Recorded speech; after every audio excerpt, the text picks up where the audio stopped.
Ask Reddit. What's a lie you've told that has gotten ridiculously out of hand? I smoked in high school. And for 15 years after that. We used to walk down to the shop, which was around 500 meters from school, and sit outside and smoke because the shopkeeper didn't mind.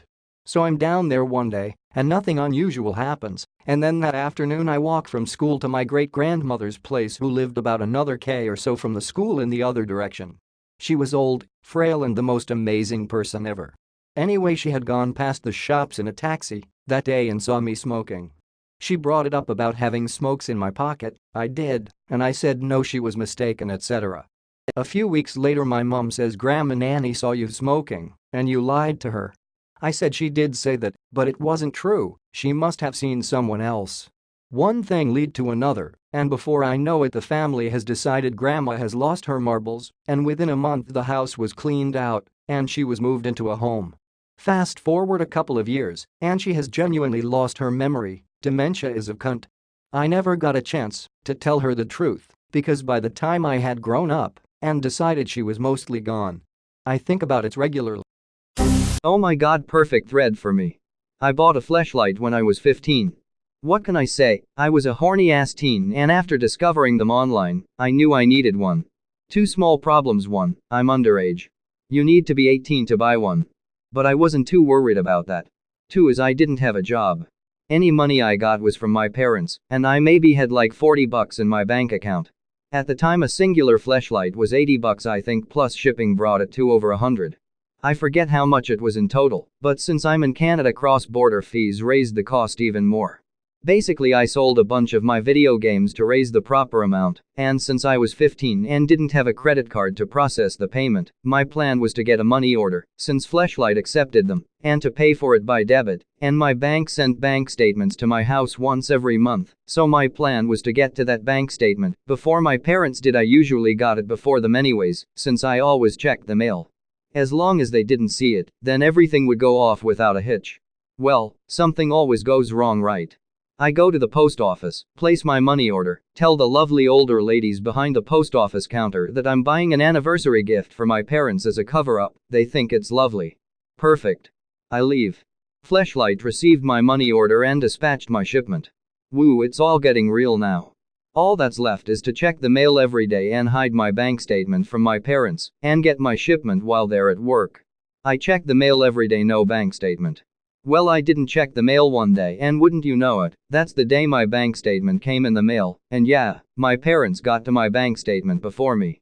So my parents saw I had a $100 plus dollar transaction at the local pharmacy post office and asked me that night what that was for. I didn't prepare any sort of lie in case they saw my bank statement, since I was so sure I'd get to it before they did. So on the spot the only lie that made sense was, oh, I bought $15 worth of candy at the store. Maybe the cashier hit one twice by accident, and it came out to $115? Whatever. I don't care. God, I was a fucking idiot, Lamfow. Long story short, my parents basically went on a CSI investigation. My dad called the store, asked to speak to the manager and the ladies who processed my payment, and scammed my son. They traced back the payments and saw the one in question.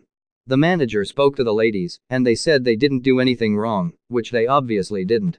My parents asked me if I was telling the truth before proceeding further. I still stuck to my original story, since I wasn't about to tell them I bought a fucking sex toy, and I begged them to drop it in the chillest way. Nope. My dad continued to pursue whatever happened, and it got to the point that my dad was going to go meet with the manager and the post office ladies, and basically these ladies were at risk of getting fired. I guess my dad and the manager of the store believed me finally after hearing they could lose their job. I fessed up and told my parents I bought a microphone repair kit for my Nintendo DS, LMFAO, but didn't want to tell them, since they'd tell me I was wasting my money. They finally dropped it, but as it turns out, they did actually find out what I bought. So that was embarrassing.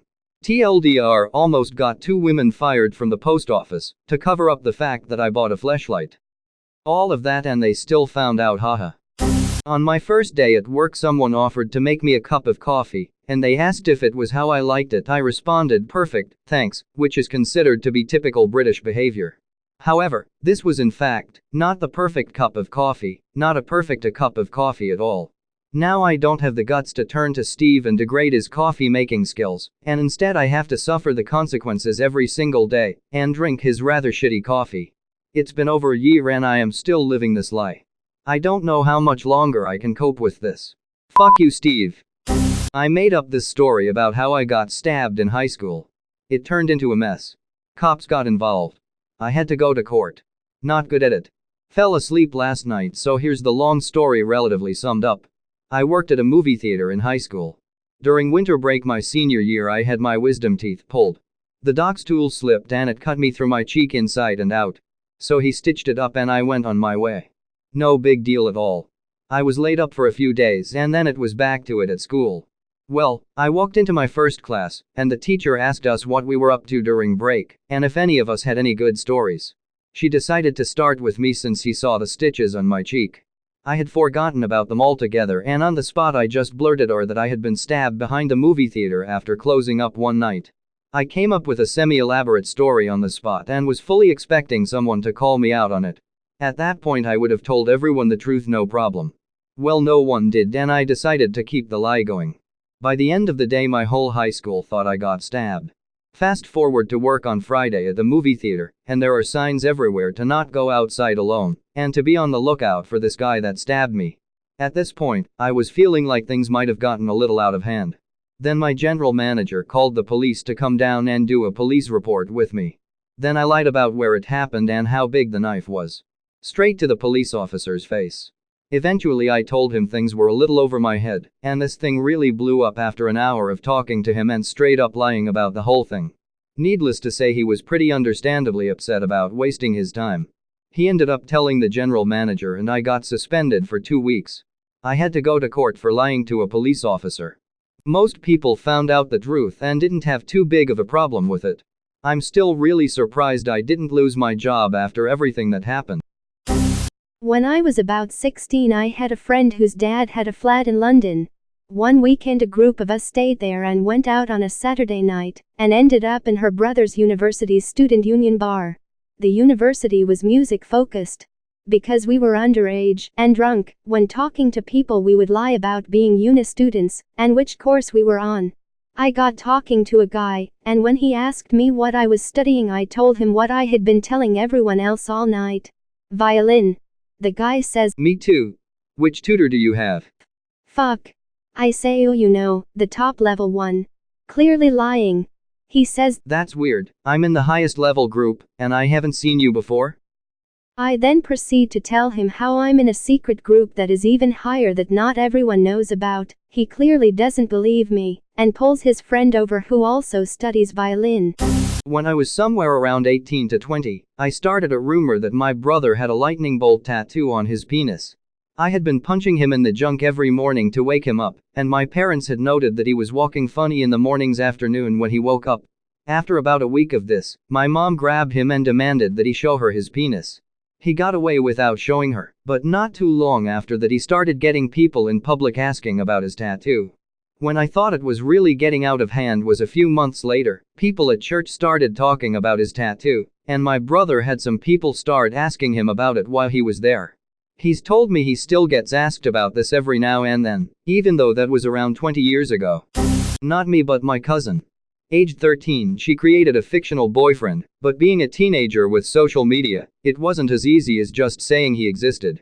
What followed was 8 months of a Romeo and Juliet-style romance with disapproving parents, fake accounts and bad Photoshop.